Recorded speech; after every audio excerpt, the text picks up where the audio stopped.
if you will, for me, close your eyes. Imagine it is currently 1999, and you're watching MTV, and you see all these boring-ass animated music videos, all these boring-ass music videos in general. What do? Well, nothing, I guess. This is life. This is life, I guess. I'm watching This is life. Yeah. But if you had the creative motivation and the ability to do something, what would you do? I guess I would make my own. If I like saw this stuff was ass, I wanted to make my own. That's the only thing to do. Exactly, and that's exactly what Damon Albarn and Jamie Hewlett did to make Gorillaz back in 1999 to 2001. That's what they did? I thought they just didn't like American music. No, that has nothing to do with it. I thought they were making fun of American pop music. No. What do we know? That's what everybody's been saying. That's what I got from. No. No. Anyway, welcome back. I don't know. Do we want to name this a different series? Or do we want to just be the podcast? What would I name it a different series? Okay, you're one podcast. I'm Sorcerer and this is Vee. Why would I name it a different podcast? I named this thing. I'm keeping it. Oh my gosh. There's different things we can name things. There's different series. So for the next couple episodes of the podcast, we're going to be discussing Gorillaz and going through each of their albums, seeing where they were, what the lore was, and especially how we like the albums and the music itself. Obviously, Damon Albarn, yes, a member of Blur, the British band, met up with Jamie Hewlett. So Damon is part of this. Was like famous with art. Yeah, he has an entire comic and stuff like that. Okay, so he made comics. He has a comic called Tank Girl. Oh, he made Tank Girl? Yeah. Oh, and I knew it was familiar. Yeah. Fuck. Okay. There you go. I was like, I've always known Tank Girl. He was one of the artists for Tank Girl. Tank Girl does look a lot like Gorillaz. It's like one of the whenever somebody is describing Gorillaz in the art style, they will put Tank Girl in it. He was the artist for the first graphic novel, second, third, the Odyssey one. So the first 4 of them. Do you know how hard it is to find fucking Tank Girl art? Is it that difficult? It's hard. It's hard because sometimes they'll reuse the same pictures. The same pictures of a couple of frames. Yeah, I've seen that one a billion times. That one, yeah. All of them are the same thing, so it's hard to find it. I can't find the comic anywhere. Maybe I'm not looking properly. I'll try to find it later for you. But yeah, the only thing I've seen is those images and the movie thing that they made. Okay, that's fine. So what had happened was back in the 1990s and whatever, their guitarist was a big fan of Hewlett's work with Tank Girl and things like that, and he had asked Hewlett to interview Blur, and that's when Jamie had met them. And I do have the quote here, I believe. Hewlett initially thought Albarn was a RC and a wanker. What does RC mean? Just an ass. Oh, you mean an arse? Arse. Yeah. It's an arse with a Y at the end, so RC. Oh, RC or wanker. Okay, so an asshole.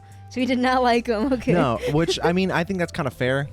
I think that happens a lot. Is he an asshole? No, I just think that happens a lot when it's artists meeting artists, but they're in different mediums. So when you meet them, you have a different respect for your own kind of art. Oh, I think illustrators are a little more lenient toward how they are with their art. Mm-hmm. They love it and everything.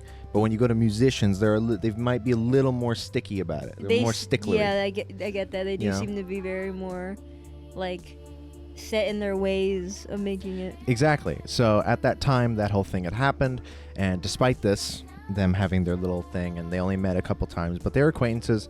There was some issues within Blur's band at one point due to I believe it was the guitarist again. Yeah, the guitarist's ex-girlfriend started dating Jamie. So that caused a little bit of thing, especially because that guy is a big fan of his. I'm kind of happy he didn't follow. He's like, well, you're dating Hewlett. I don't know what you want me to do about it. It's kind of awesome. I would. I would. If you keep me around, I'd be happy. But even with all of that things happening within the band, Hewlett and Damon moved in together. They got a flat together. That's what? Well, we don't have a full story of how everything happened. Oh, yeah, we're not there. Yeah, exactly. But obviously, everything had happened. By the end of it, they came up with the idea. Like I said, watching MTV, they're seeing all of these different music videos and all these different things, and they go, "This is really, really boring and monotonous. It's not good. Mm-hmm. It's not as good as it could be." And Hewlett quote said, "If you watch MTV for too long, it's a bit like hell. There's nothing of substance there. So we got this idea for a virtual band, something that would be a comment on that." Albarn said this was the beginning of the boy band sort of explosion, and it just felt so manufactured. And we were like, well, let's make a manufactured band, but make it kind of interesting. Throughout the course of their history. I had another question. Yes. When he does the visual stuff, is he also making the 3D renders for them or no? I don't think he is. I think he does the turnarounds, he does the comic art, he does any of the animatics. So he doesn't do any of the... I don't think he touches the 3D stuff. I think the 3D stuff gets given to outside company. What about that one album where they look more human? Humans? Did he do any of that? I just looked it up just to confirm. If I remember right, there's two ways that I could go about this, and I'm going to say both just to cover my ass. Okay. Either yes, and that's them reconnecting, and they wanted to see how they could take a different path with it, or no. Throughout the course, what I was going to say before you had asked your question was that over the course of Gorillaz history, Damon and Jamie kind of fall in and out all the time. So they take a hiatus, they come back, take a hiatus, come back, and that kind of thing happens, which then led to a lot of dips in the albums and like taking a long ass breaks and things like that. And they kind of work that into the lore of them too, because after the first self-titled album, they take a break. They all break up because of certain things. Then Demon Days, they come back together because they feel like they have an obligation for certain things within the lore, and then they break up for separate reasons. Noodle disappears to go become a fucking samurai wizard thing going on. Russell gets stuck in North Korea as a kaiju. What the fuck? Murdoch is getting chased by the boogeyman demon. So we'll get there. I'm gonna need a more explanation on that later. We'll get there. Okay. But starting with the actual, the first album. The first album, obviously self-titled, Gorillaz by Gorillaz. It takes a lot of inspiration from African music, a lot of reggae pop. I think there's a certain term. Do they write the lore together, right? Or do they know. Does one of them write the lore and the other one I would guess it? Jamie has more of an input on it, but Damon probably also has input on it. But I think Jamie probably has a mainstay on it, since he comes from a comic background. Do you think he has input on the songs? Probably not. So he has no input on the songs? That would be my guess, because it's I don't know, I would probably just be like, hey, yeah, that was good. I don't know, I didn't really like this part. That would probably be the only input I could give. I couldn't give individual chords or mentions of strums and things like that. I'd be like, oh, could you tweak the synth a little bit this way and make it sound a little like, you know what I mean? I can't. He probably couldn't do that. I think a big thing with Gorillaz that Albarn wanted to do was do styles that he wasn't able to do during Blur. So you have a lot more hip hop influence. You have a lot more Latin. You have like I said, more reggae tone kind of sounds, and you have a lot of synth, which, if we know anything about me, I love synth. Yeah. I fucking love synth. I So know. synth is my fucking my shtick. I love I it. know. So the album was originally just started as production with just Albarn himself. Eventually, he brought in a producer from America known as Daniel Nakamura, or Dan the Automator, and things like that. He's worked on a lot of stuff, but most notably, which comes in with this album too, is he worked with a guy called Del the Funky Homo Sapien, which found his way onto the album with Clint Eastwood. And of course, this album came out, and it shot to, I believe it was number 3, I think, on Britain's top charts, and it hit number 7 in America, I think. Let me check. Number 3 on the UK charts and number 14 on the US Billboard Top 200, selling 7 million copies worldwide. Do you think it's just them two now, or do they have like a whole team? They probably have a team. I don't doubt that they have a team. Who voices Murdoch? Allow me to check for you then. Let's find out. They seem like they've been pretty consistent over the years. They haven't talked a lot in recent years. I think I want to say they probably stopped talking a little after Demon Days. No, that's not true. Murdoch talked a lot during the Now stuff because he was in prison. So there was a whole ARG thing to get him out of jail. What? And then they revealed later, because he made it sound like he was like fucking like the most. He made it sound like he was in jail for like killing somebody. What was he in jail for? Fucking like 7 parking tickets. And it became like a whole thing of like, free Gorillaz, get us all out of here. You have to help me. You have to help me get out of prison. And then Noodle looked into it and was like, this dude's in jail for fucking parking tickets. Oh my We've been god. raising money with Ace to get him out. And he's just been lying. Oh right, Ace was there because Ace was the that's why was he the bassist. there. So it is listed here as, when it comes to singing for 2D, Damon Albarn. When it comes to speaking, it's Kevin Bishop now from 2017 onward, and it was Nell DeFreitas from 01 to 17. Murdoch is still voiced by Phil Cornwell. Russell is voiced by Remy Kabaka Jr. And Noodle was voiced by Haruka Kuroda from until 2017. So Tootie has had 2 different voice actors. Well, then. yeah, two. I heard about that other guitarist that they had before Noodle. When was Noodle introduced then? Noodle's introduced after she left the band because that was Tootie's ex-girlfriend. So was Paula. So is Noodle in the first album? Yeah. So she's in the first. So this Paula's like a hypothetical. Paula was around during the original creation, and then Murdoch had a little shag in the bathroom with her. And then Tootie broke up with her, and they kicked her out of the band promptly after. He put Craigslist ad. That's just lore then, right? That's just part of lore. That's not part of any albums? No. Okay, good. They put an ad into, I believe it was Craigslist, for a guitarist for a world-changing band, and she showed up in a FedEx box a couple days later. And she popped out and played the nastiest riff he'd ever heard, and he was like, I need that 7-year-old in my band. Yeah. So he snatched that 7-year-old who did not speak English. So you're caught up roughly on this album. I mean, I didn't give you the full lore. I think you know most of it. Which one? Like how they all came together prior to Noodle. Because Well, Noodle was the last one introduced. I know about Tootie and Murdoch and how Murdoch kept knocking him out. Yeah. His, Well, he had, crashed into a fucking the store he worked at, knocked his head, fell into a coma. He had one dent in his head, made his eye black because of all the blood that flowed into it. And then the second time when he was trying to watch him for his probation, he hit something, threw him out of the window because he wasn't locked in with a seatbelt. Knocked the other dent into his head, blooded his other eye. He has now 2 black eyes, and he's out of his coma. Yeah. So, That 2D, was crazy. 2 dents. What? Do you feel like you're caught up? In the beginning of it, yeah. So, obviously now we have the self-titled album. It's an hour long. It's 18 songs.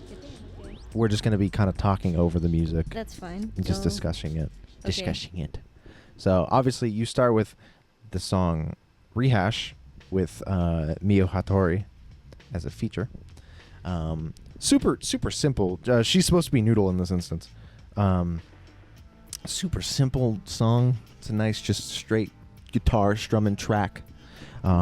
Just talking about kind of dealing drugs around a drugstore, money. And Noodle's supposed to be singing it? They both are. It's a dual thing. Oh, okay. So, but it's just kind of, it's just a weird song about money, and constantly like, it's supposed to be a one-time thing. I give you this money, but it keeps going. So it just keeps going, and that's kind of the whole track. It's a 3-minute track that's just kind of this. Oh, okay. It's just that. It's just the money or stop. So I think the repetition is supposed to get that across. Of the thing of it's just it's like, even they say like it's supposed to be a one-time thing.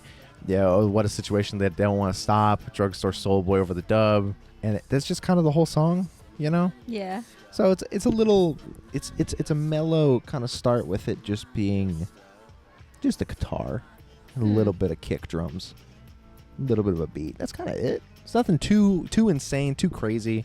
Yeah, it's kind of slow. It's nice. It's a mellow track. Yeah. It's just kind of, you can relax to it, I would say. I would say it's a relaxable song, you know? Yeah, it sounds relaxable. Yeah. And then you follow that track with the song that I was trying to learn about more in the car from you, I remember. which I think, and it might be just the way it's played here, it kind of gives me Smell Like Teen Spirit feeling with the very raw guitar, specifically in your left ear. Like if you just focus on that left ear one, it's got that same kind of strum attack. Yeah. And I'm like, I like that. This song, it's called 5/4. It's in a 5/4 chord progression. It's a super guitar heavy track. You drop into a little bit more of a beat and synth sounds, and then you get into like the weird lyrics of like, she turned my dad on. So I have read, because I like to research the albums and everything before we do these videos. Yeah, I know. People are interpreting that from the lore as the fact that Tootie kind of looks at Murdoch like a dad figure sometimes. Oh. So the fact that Paula fucked him, you know what I mean? I guess. I guess. I don't see that. I don't. You know what I That's mean? a stretch for me. Yeah, I think it's a stretch, but I think the idea is funny. But like, magic gets me through. Could be talking about drugs. Could be talking about certain prescription drugs and things like that. people seem to always walk through you, things like that. Yeah, being a pushover kind of things. I don't know. It's a very ambiguous song in story and context, but I like most of it. Yeah, I like will. it. My one gripe with this album that I think Demon Days fixes heavily. This album feels very disjointed. What do you mean? It doesn't feel like it has a through line of what it's trying to do, or has a central theme around the sounds. I feel like you'll always get that with like a new album from a band. Yeah, that's where I'm going with it. So Yeah. so this album has the same problem, I think, that Song Machine, when we get to it, fixes. Where Song Machine is just as disjointed as this one, and it's a bunch of different collaborations, but it still has a feeling to it. It has like that vibe. Yeah, that it's it has all the one, vibe. It's one intentional. Thing, yeah. This feels like it was like, let's make this kind of song. Let's make this and just throw them together. Yeah. Because we need to pitch the idea to people now. So, obviously, I like gets that fixed. idea. I like that idea for an album that's like brand new, a band that's brand new. Show me Build it, show me pitch it, everything that throw you it. could do. Yeah, show me Yeah. how much shit you can cover, and then when the time comes and you get You could funding or you're break it comfortable, up, yeah, you make could- it work. Yeah. Yeah, which I'm completely comfortable with. And then, of course, following this track, you get the first track they released for the album and the lead up to it. Tomorrow Comes the Day. Mm-hmm. It is a fucking phenomenal song, still to this day. Yeah, I really like this one. I love it so much. It's got a unique, almost cyber dystopian feel.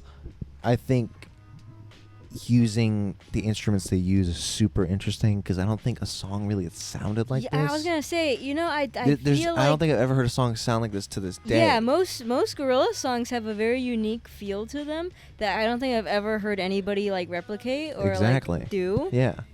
It's I don't know how you would even do it either. I don't know. Damon is a different kind of beast to me. It's more of a take on like the idea of being so attached into your electronic devices and your technology that you enter this area. I think it's like, I'll leave it tomorrow. I'll leave it tomorrow. Yeah, it's being sucked into technology so much that it's kind of just like, I'll keep pushing it off. And then you start letting it, like it says, like the verdict doesn't love our soul. The camera won't let me go. I can't leave this alone. Yeah. But by the time I'm like, I'll push it for tomorrow, it's already here. And then you go to the next track, which is New Genius Brother. A blues track. It's a 12-bar blues format. I looked that up just to see it. It samples Hit and Miss by Bo Diddley, R&B blues singer. Bo Diddley. It sounds familiar.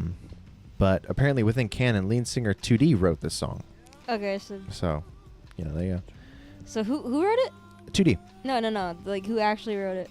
Damon. Okay, good. He fucking wrote all these. Good. It's just him, yeah. Just making sure. But yeah, this is a really weird song.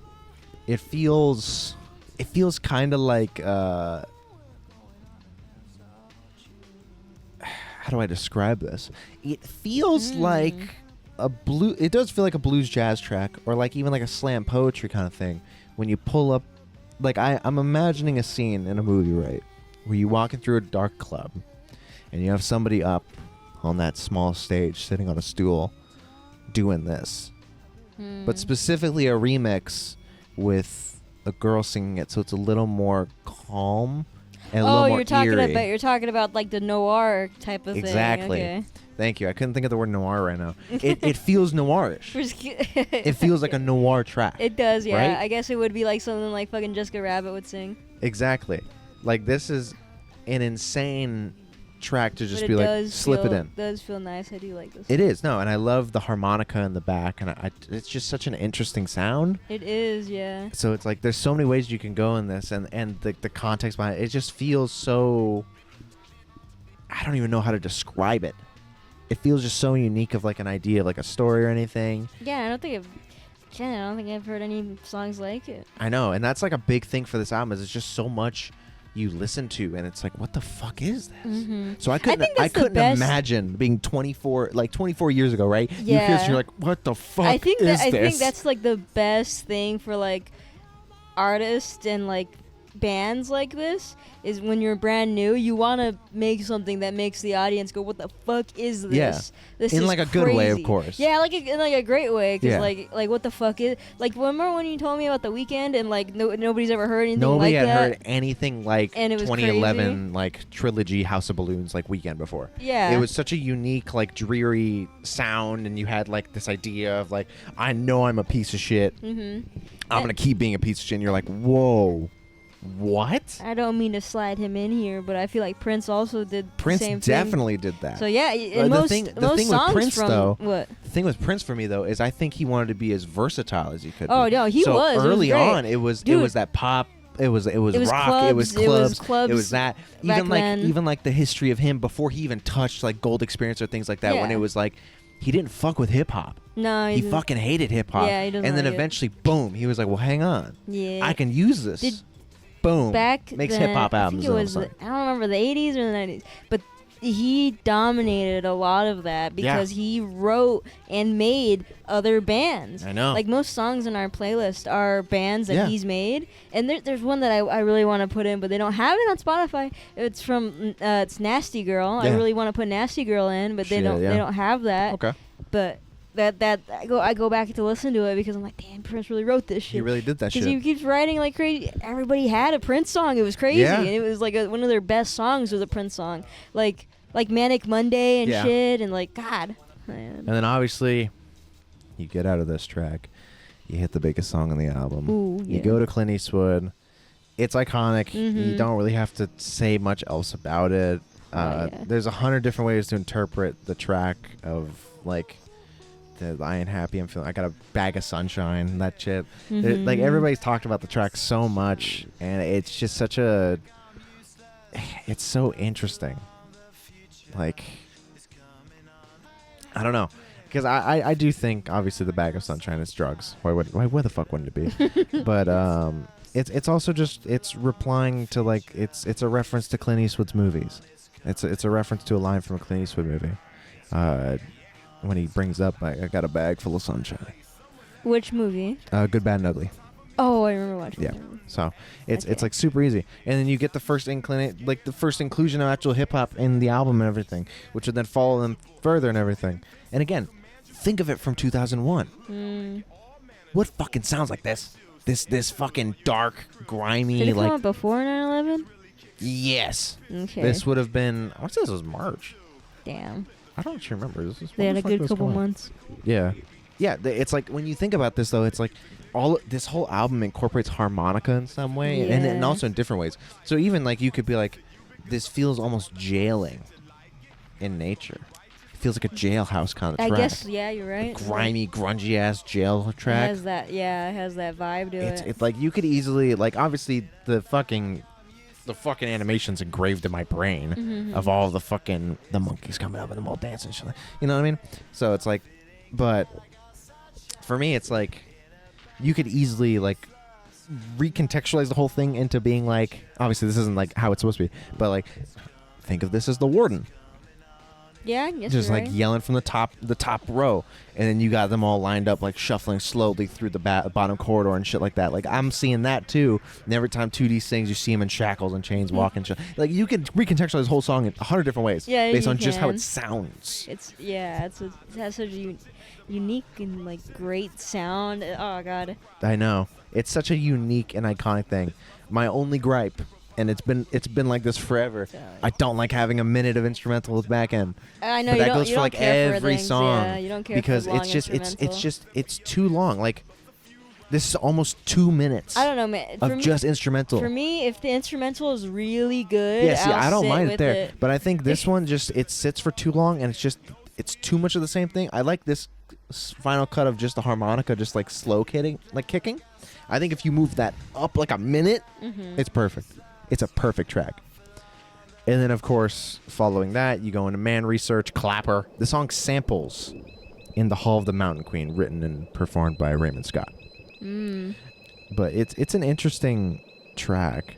I think this is the only track that I'm like, I don't really care for this one. Really? I think it's fine. I think, again, you have that dreary, weird feeling of, like, it's just a nice kind of constant thumping drum kick. It's like a nice like rhythm thing. Yeah, and then you have that weird like rotating sound every couple of seconds, every You know couple what of beat kicks. It just kind of feels like the whole album. It feels like I'm wandering a desert. I think that's fair. I think that's a good It good feels like interpretation. I'm wandering a desert, like with crazy shit going on. And if I were to wander any desert, I think I would want this album with me. That's fair. Yeah, I think bring me junkie in the love. He said nothing in the tongue to kill the model from my door. Must kill the model from my door. It's such a weird statement. It is weird. It is like it's like I don't want to say it's like poetic because it could be poetic. It's just I don't know what you're referencing, but it seems like if I do know, it'd be really deep. I generally could not tell you context or anything here. I don't know. It just feels like I'm schizophrenic and I'm writing shit down. It feels like drugs. Yeah, right? This feels like drugs. This feels like I would be on drugs. Is this drugs? Is this drugs? Yeah, it's a fucking weird ass song. I think the ambiance and the actual like it feels creation like I'm on of an it's acid probably trip fucking in the cool. desert. Yeah, it's really cool. I just can't get myself to listen to it consistently. I'd listen to it. I'd listen to this one a lot. I think it's okay. Following this, you go to the track Punk. Obviously, by the name of it, it's gonna be a punk track. It's gonna be a punk grunge track. Also, I think this is the shortest track on the album, at just a minute and a half. It's a quick little hit, but aggressive radio vocals. Just the hard drums, the claps. It's that kind of punk tone that had been like popped up a lot more once Nirvana came around during the late 90s, right? Or early through the 90s. Either way, I wish it was a little longer and I wish it was a little more fleshed out. But I think it's neat. Yeah. I think it's a cool little jump. It definitely feels like I'm like I have to make something punk so I could show I could do it. So, go to Soundcheck Gravity. Another, you're gonna hear it a lot. Another weird ass song. I feel like all of them would be weird. It really is. It's got such a good ass beat though. Like this is a groove. I love the use of like turntable scratches and like fully like mixing it back, and it's so good. It definitely has that feeling of like a love song. Yeah. It's got that same slow, and I love Damon's vocals on this one specifically. I love how soft they are. You can hear everything he's saying, but it's not too quiet. And he has just enough sounds like he's clarity. like in the room, but like on the opposite side of the room, looking away from me, but I can still hear him. Yeah, I love the vocals on this track. I love the sound. I love everything about this fucking song. It is one of the, I would say, less acknowledged and recognized tracks on the album.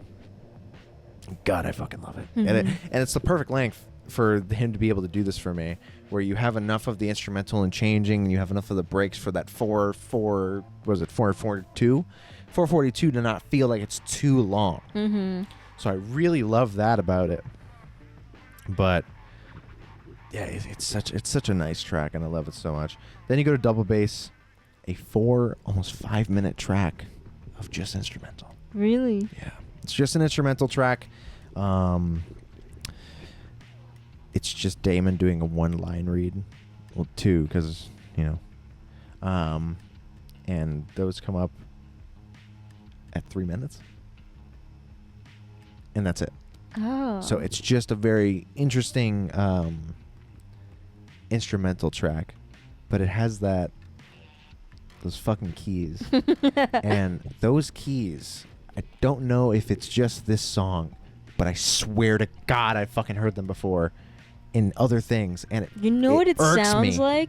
It sounds like the SpongeBob episode where they're in the future and in the past, and then at the end of it, him and Patrick sing that little song. Oh. When worlds collide. It sounds like that to me. See, I don't hear that. I hear that. Those fucking synth keys. Yeah, I swear to God, I've heard them. I've heard them on a different track, and I don't. You. But also, it doesn't sound like a synth. It sounds like a fucking organ. It sounds like a church organ. It sounds like specifically if for some reason if we're in the the whole thing of like their kind of aesthetic for all of this stuff is fairly gothic, I would say. Yeah. It's kind of gothic punk leaning, like very angular kind of stuff. So I'm imagining those stupid like when they would draw like I need to draw like a demonic organ, make it black, add like spikes and shit to it, and make it like a black chromy silver kind of thing. You know what I mean? Yeah. And, like the red accents. It has that right sound that just fucking tickles my brain though. I love it. Again, I'm not big on instrumental tracks, so obviously I don't listen to this one often, but I do really like it. I think this one. I think would it's be good nice. background music. This would be good background music. Yeah. This isn't something you actively listen to while you're like driving. You're like, This is something you put on in the background while you're doing something, and you're just like, it's a good thing to keep me grounded in what's happening in the world and everything around me while I fucking operate. Following that, you go straight into Rock the House. I know you love Rock the House a lot. Yeah. I know you love this track, but it's great. Mostly, it's almost all Dell. Might as well just be a Dell song. Yeah. With Gorillaz production. You have those fucking blaring horns and trumpets that fucking is so nice. It's so clean. Nice. Like, it's such a good, like hype. It's not a hype track, but it's definitely a kind of dancing boppy track. It gets you moving a little bit. It lets you enjoy like the track. Again, that fucking flute or recorder, crazy instrument choice. Is it a recorder? It could be. I think so. Either way, flute, record, whatever it is, it has that right sound to where it's like they know how to play it. Yeah, but it also sounds like they don't know how to play it. But it feels right for the song. Like the song doesn't. The song feels like it's not supposed to be refined. It's supposed to be fun. So instruments don't have to sound perfect. We got a great drum player over there. Get that fucking recorder flute player over here and make him play something. He doesn't really know how to play. Give him the keys. 10-year-old out here. Yeah, let him look recorder. at the sheet. Fuck it, try it out, and then you get that fucking that warble at the end of it when he does that little fucking warp. It's so nice. I specifically like when he just goes and do the aqua boogie. I don't know. It just that again tickles my brain. I don't know. This is also not saying it like a negative thing, but this is a Dell's rapping on this album and just in general this kind of rapping is I want to say kind of a lost art. I think I this guess kind it of would fun, be. looser, more kind of just like I'm gonna flow with it kind of rapping, and on unconventional beats. It's something that's like I haven't seen a lot of it in recent years. No. I mean, you could point Doom and be like, Doom did that, and I'm like, oh, you're 100% right. Doom is so fucking disjointed on his like beats and shit, but there's such interesting tracks. But I think this album really shows it and is like, man, again, you've never heard a lot of shit like this in a fucking long time. So I wish there was more tracks like this from Dell or like other people now, because I think these would be so fun. They would. They'd be really good. I would love to know if there are songs any. that are like this. If there are any out there, I would love to fucking hear some right now. Yeah. So, but it's super fun. I love it. Following that, 2000, another iconic track. Again, you have that fucking crazy ass like, I don't even know. What is that? A synth? What instrument is that? Like I still don't know what the fuck that is. I don't know what that would be. Great drums, great kicks. I love the inclusion of like Noodles singing of the get the cool. Yeah. That's super fun. It's such a good song of talking about like everything moves too fast, trying to just sing in the moment, trying to slow down, keep grooving, that kind of stuff. It's a good track. And again, another music video that's burned into my mind. I think unintentionally or unknowing to me, now that I think about it, I think Gorillaz probably had a stronger influence on my love of animation and things like that than I would have realized. Yeah. Because these were like some of the earliest times like, I'd seen animation. Yeah, some of the earliest shit. I think it would be like the earliest time that you would see animation in an unconventional way. Yeah, exactly. I'm not seeing like it's not a cartoon. I'm not seeing hand drawn rotoed. I'm not seeing like super cartoony shit. Like, I'm seeing very angular. It's not very stylized. Stretch. It's its own like very thing. stiff and rigid. Yeah, it's its own like he has his own type of animation. Exactly. They all kind of move very strangely too. Yeah. They move like they're uncomfortable in their bodies, and it's really interesting. Exactly. Like when Noodle's dancing in that one music video, it's kind of like You're dancing crazy. In Dare, like the jumping or the little jumping thing that she does. Yeah, then Dare. That's in fucking Fortnite now. Yeah, Dare. That one, yeah. It's iconic now. But when you were first watching it, you're like, you look uncomfortable. Yeah. But like it's iconic. Like I know. That's a weird animation choice. I think without me realizing it, that definitely pushed me on the path of animation, and no matter how long it took me to do it, because no matter what happened, I always found myself going back to them year after year after year, and then going through all the music videos. Like I go through them once a year, and I go rewatch them all, and I go, man, fuck. Like I wish a Rhinestone Eyes music video got finished instead of us just getting the animatic, because they didn't want to finish it or finish making it and everything. I love all the shit with Song Machine, them merging their 2D and 3D assets and merging real world footage and compositing, and it's so nice. I love all the Demon Day stuff and how grimy it is. I love that they change outfits. Yeah, that's just a general thing. I just love when animation when actually allows different outfits. Yeah, when they take the time to actually like change, like go into like which character would wear what, and like it make fits for them. Like you said you liked Noodle's jumpsuit from Song Machine stuff, the blue one. The blue one? The blue jumpsuit. Jumpsuit. I think I remember what you're talking about. Yeah, you like that design, and then I was saying I love her. I mean I like most of Noodle's designs. I think the only time I was like on it was like her first design, because it's fine. It's just her with the helmet and everything. I don't like the red hair that she has now with like the like short the pinkish bangs. red. Yeah, I'm not a big fan of the Cracker Island fit. I don't like that one. I think I told you the best design was when her hair was like spiky. Yeah, I liked that one. That's the Song Machine and the Now, and my favorite is still Plastic Beach with the cat mask and the full thing. I love that, and I also love Cyborg Noodle. Yeah, but 2000, great track. Right afterward, going to Latin Simone, Que Pasa Contigo, with Ibrahim Ferrer, doing all what? Nothing. Is it funny when I fucking speak Spanish or pronounce things? Yeah. Do you want me to roll my R's, or do you want to roll your R's? Hey man. Yeah, that's what I thought. Hey man. Shut your bitch ass up. How dare you? But it's a super dreary track. I think this is a dreary track. Yeah, that's right. It's super dreary. Who's singing it? Ibrahim. Yeah. Again, the fucking harmonica, and then now you have a sax coming in. You have that sexy sax. It's so good. It's so good. I love it so much. What made them want to make a Spanish song? That's what I mean. So a lot of this album takes weirdly inspiration from Latin music. Takes a lot of inspiration from reggae, which you'll get to in a little bit, I think. The song is a very, like I said, it's dreary. It's a somber track in context. It's just constantly asking, what's wrong with you? Just what's wrong with you? What's wrong? Yeah. Everything's going to be fine. What's wrong with you? Things like that. And I don't know. It's just, it's so good. Following that, you get Starshine. Another really, really... I'm just going to stop saying weird track. Yeah, stop saying it. I'm just going to stop saying it. This is life, man. This is life. This is Gorillaz, right? Yeah, this is just who they are. Accept them. Yeah. The song is 3.5 minutes. A lot of instrumental. Very quiet vocals. Very quiet vocals. He's been doing a lot of quiet ones on this song. It's a lot of quiet stuff. I don't know if you could attribute that to him being... I wouldn't say uncomfortable because of, Blur, but like him trying to do the unique angle and be like, well, I don't want to be upfront about it.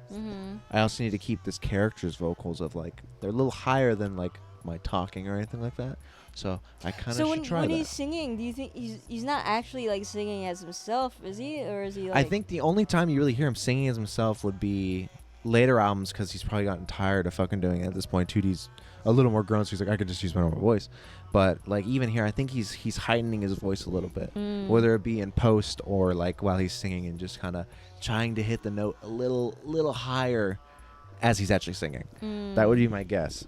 And then you have another minute of just instrumental at the back end of this track. Seems like it's got a little bit for everybody in this, huh? Oh yeah. And then you go to Slow County, which is your reggae track, your reggaeton track. It sounds like a dub thing. And I usually, depending on the artist and where it's from, I like to refer to these as beach tracks. Oh, yeah. Because they have that vibe. They have that vibe of like you could be sitting on a beach just fucking enjoying the sun, soaking it up like this. And it's super fun. But again, discussing loneliness. Like, so the album has this very heavy overarching theme of loneliness and like either trying to get away from it, getting to it, getting better about being lonely, things like that. But once this happens, the bridge is just him going la la la like that. Just laws, and then it goes back to this chorus, and then it goes back to the laws. So it's a very, once you get past that first intro portion with him actually like saying words. Shit in that life. Yeah.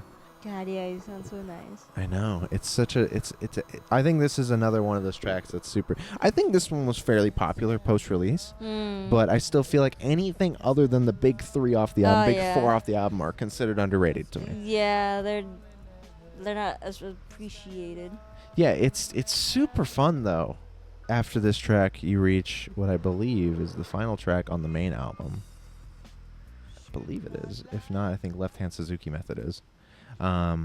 Which is M1A1. This is another. I think this one's really like. I think this one deserves the title of really fucking weird. Oh my god! Because it's heavy rock. It samples Day of the Dead. Ooh. Like the horror movie. You're right. It does. I remember. It's the original one. Yeah. Oh hell yeah. It's so fucking weird. Because it's just this, and you have those fucking piano keys from like, I'm pretty sure it's from the movie. I think so. Like those fucking that little. Have you seen it? Not in a long time. Yeah. You want to have a zombie movie night? Want to watch it? Yeah. Okay, we'll have a zombie movie night. Yeah. So yeah, it takes a while for the track to get going. I want to watch The Evil Dead. Well, we'll put on Army of Darkness first. Because it doesn't have to be connected and it's really funny. Army of Darkness is great. Fuck you. But yeah, it takes a while for it to finally hit the thing. And it's like an aggressive rock track. And he's got like weird vocal inflections and shit like that. It just takes like 2 minutes for it to get going out of like the horror shit. But then I raised the question, what was the point of the horror shit? If we're going to go into this like aggressive like... But like how did you transfer it from like Day of the Dead horror like shit into this? You know, like how did we get here? Yeah, it's a good track though. I do really like it. After this one is actually a B-sides to the G-sides record that they put out, but also it's just a bonus track on this album, and it's called Dracula. It's really. That sounds familiar. It's a sample from the cartoon Transylvania 5000. What is it? Spoken by Count Blood Count to Bugs Bunny. Yes, that's what I remember. Yes. It's from 1963. Yes, I remember. That's why I was like, that sounds familiar. Yeah. And I was like, dude, yeah, I remember that episode. I remember that episode because he thinks it's a fucking hotel. And he goes there and he pops up and he goes, oh, I knew I should have taken that left turn on Albuquerque. Oh, is that the Albuquerque fucking joke? Dude, he has the Albuquerque joke in every episode. Oh, okay. Every episode. That, yeah. Every episode he goes, it's either he references fucking Albuquerque or Rancho Cucamonga. He wanted to go to Rancho Cucamonga when he went to fucking Dracula's house, and he was just like, I should have gone to Rancho Cucamonga. Yeah, it's so funny because like, he kept referencing Rancho Cucamonga, and as a kid I was like, what the fuck is Rancho Cucamonga? And I go to it like every fucking week. Yeah, like I was gonna say, yeah, we go there like every week. And then like I as a kid I thought that like fucking Albuquerque wasn't real. Yeah. Like I didn't think Albuquerque was fucking real, New and Mexico. I didn't think that like Rancho Cucamonga was real. That's really funny. Because of the way he would say it, he'd be like Cucamonga, Cucamonga, and I'm like, what? He's like, you gotta go to Rancho Cucamonga. That's funny. Like, he goes, I knew I should have taken that left turn at Albuquerque. I think my favorite joke is still that fucking one with the guy hitting the fucking missile with the hammer, and he's like, what are you doing? And he's like, I'm hitting this so it explodes. And he's like, yeah, let me take a crack at it. And he grabs the hammer and he goes to hit it. He's like, what am I doing? Yeah. I love whenever he yells. I know. I love whenever we bonded over that. They allowed Mel Blanc. It was Mel Blanc, right? For Mel Blanc. Mel Blanc. Yeah. Whenever they allowed him to properly fucking just scream his head off. is the I remember fun. Like we that one bonded over that in specifically class. fucks, dude. Because Yeah. you were like, I really like Looney Tune yells, and I was like, yeah, they're funny. Yeah, and then we went further with it, and we just started looking them up and like watching them all. Yeah, I love that one specifically. I really like the. What am I doing? There's It's incredible. There's that one, and then the one where he's taking care of that baby penguin. Yeah. And then he goes. Let me see, where are you? Like he goes, Antarctica. Oh, I'm dying. Antarctica. Oh, I'm dying. And then he goes, you want me to take you there? Oh, I'm dying again. I love the again on it. Yeah. Ooh, I'm dying again. He scrunches his whole body. It's so good. It's so good. So, obviously, Dracula. It has the same reggaeton kind of sound as Slow County. Mm. You kind of have like the same leftover almost like instrumental sounds too. It sounds very, very similar, like they were just remixing it a little bit, and they're like, yeah, let's make it about fucking Dracula. I have this sample here from '63. Why not throw it in there? You pass me that water. It also is just a very like, it's again another like very, very just chill kind of song. It does run again 2 minutes of instrumental right after the midpoint, just all instrumental. So it's a pretty empty track overall, though. And then you hit the final track, which is Left Hand Suzuki Method, fully performed, I believe, by Noodle. And since neither of us know... Is that a bong rip? Dude, that sounds... Is that a bong rip? Who's ripping a bong over there?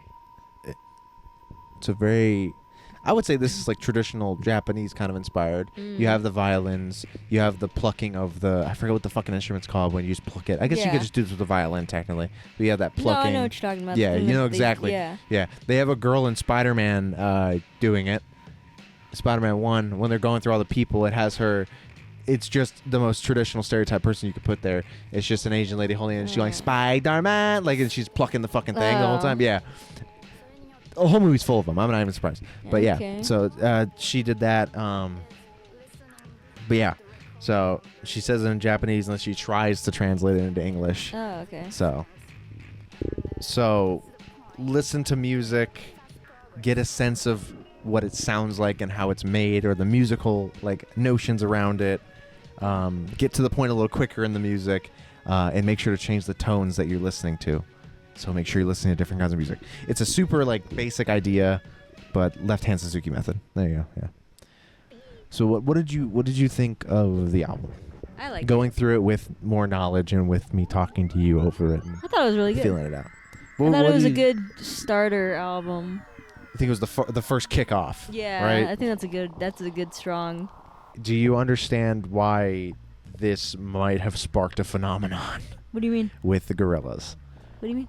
Do you think this matches up to the idea of like this blew them into popularity so fast? Like this was the thing I get that it. did Yeah. it. Yeah. I also will say, I don't think this could work today. I think this is definitely a product of the 2000s because it is definitely a product of the 2000s, and I can explain to you why. Well, let me finish my thought, and then I'll let you tangent. Go ahead. The reason I say I think this only works now is because people are so fucking upset, and this could just be in the Twitter sphere about fucking K-pop Demon Hunter. I think most of it came out of the K-pop sphere, specifically like the K-pop like stan sphere of Twitter. Why would they hate it? Because they're not a real group. Who cares? And because they're taking it away from real K-pop groups. They're fine. They're real Korean artists. Yeah. They got real Korean artists to sing the songs. Yeah. They also had a song that just got completely redone by Twice. They did. Which is like, cool. There you go. Yeah. Boom. Haha. So either way, it's like they're supported by actual like K-pop sound and K-pop backgrounds and things like that. Yeah, they are. So it doesn't make matter. sense. It doesn't. But still, you see people upset about it. I've seen people upset about it, and I'm like, I don't know. That's a stupid thing to be upset. Exactly. So I think Gorillaz would be a little bit more difficult to take off today. But go ahead on your point about this being a thing of the 2000s. It is a thing of the 2000s because of the art style and the vibe of it. Because in the early 2000s, everything was more... I like to think that in the 2000s, it's a lot more fun. Like you were able to have fun. And one thing that I always tie like 2000s with, and like the grunge thing is it's gonna sound stupid, but it's the GameStop bag logo. Do you remember when you would go to a GameStop and they had that one specific artwork on like video games, and it was a girl holding a bag and a little boy hanging off of the bag and another boy next to it. That was a specific art piece that I follow a lot of artists on Twitter and a lot of artists on Instagram that try to copy that art style, and that art style is what everybody pins to the 2000s. Loosely remember this. Do you remember that? Loosely. That's something that that thing is what I coined as like a 2001 art style. When I look at that, I think of the Nut Shack. The Nut Shack? Yeah. What's that? The show? The Nut Shack? It's the Nut Shack. You know the fucking Nut Shack? No. Really? Yeah. It's a fucking 2007 animation. Let me see. It's a terrible show. All right, I'm gonna keep it a buck with you. It's a fucking god awful show. I've never seen it, but that show. Also is like could be it. Yeah. But yeah. So there's been like a resurgence of like 2000s stuff. Yeah. Obviously, recently now, and a lot of artists that I follow are trying to replicate that art style from the past. They're trying to. I think. Weirdly, I think a good example is that person that fucking did the Jotaro Kakyoin stuff. Oh yeah, no, they don't. They definitely are. She's a she's big doing one. She's doing it for that and style. She's gone on. She's gone on record saying that she really likes the style of like old 2000s cartoons. Yeah. And they all have that unique thing that I'm trying to figure it out because I really like how it is, and I want it. Fuck, I want it. Give me that. No, I know. Yeah. and I'm trying to figure out what it is. I've been trying, like, I have a Pinterest board full of it where I'm trying to pinpoint what that spark is that Gorillaz has, Tank Girl has, that Jamie's putting out. What kind of secret sauce does Jamie got? I don't know what it is, but they got it. It kind of also reminds me of the Max. The Max too. The Max is the thing that feels. Is also it. It feels like Jamie's stuff. It feels like that 2000 stuff. But in terms of the album, what do you think you would give it for a rating? I give it like a 9.5 out of 10. Really? Yeah. Damn. I give things high ratings. You're the one that's a hard ass. I'm not a hard ass about it. I look at it from the perspective. You're the one that has no whimsy. I do have whimsy. Shut up. I love this album, but just a buddy. Knowing what comes next, I can't give it that high. I can give it that high. I can't. I can give it that high in the sense that like this is your first album and it's amazing. It's great. I think like an 8.5 or a 9 is safe. I think that's a good one because I know Demon Days comes after this, and that's one of the few albums I give a 10 out of 10. I could still give it. I could give everything a 10 out of 10. I don't care. Well, that's fair. If you want to do that, you can. It depends on like I'd see it as like you came out of nowhere with this great concept, this great idea, and with these interesting songs. This is a great album. Like shit, everything is there, and nothing's bad about it, and I don't see any negative about it. Okay, so that's why it's a 9.5. I can't dock points for what? I think what for me, points for? I think for me, I can say a 9. I guess I don't know. I don't want to dock points just because he exceeded himself. That's what you're supposed to do, you know. No, I think it's a 9 only because there's certain aspects of the album that I don't like. I guess, which is extended outros of instrumentals. That's just a you thing. Yeah, man. But that's still something I can dock points for myself. I guess so. That's a personal rating thing, right? So for me, it's like I don't care for extended outros, so that's like a big thing for me where I'm like, it's just a little too long for me, especially if it goes over a minute. Like if you give me like Dracula, you gave me 2 minutes of fucking instrumental at the back end. At least there was something in there, man. I know you could do it. Like, come on. So like that's a little much. But everything else, I'm like, yeah, I love most of the songs. It's either I like them and I think they're good, or I love them. Okay, well, thank you so much for watching. Thank you so much for listening. If you're watching on YouTube, like, comment, subscribe. We'll be talking about Demon Days soon. Thankfully, I love that album so much. I'm so excited. Yeah. And then after that, we talk about Plastic Beach, which is one of my favorite albums of all time. I'm so excited for that too. I like talking about Gorillaz. It makes me excited. It makes me happy. I know. Yeah. I like Gorillaz too. Like, comment, subscribe. If you're listening on Spotify, leave a rating. Good rating. We will see you guys in the next episode. Bye-bye.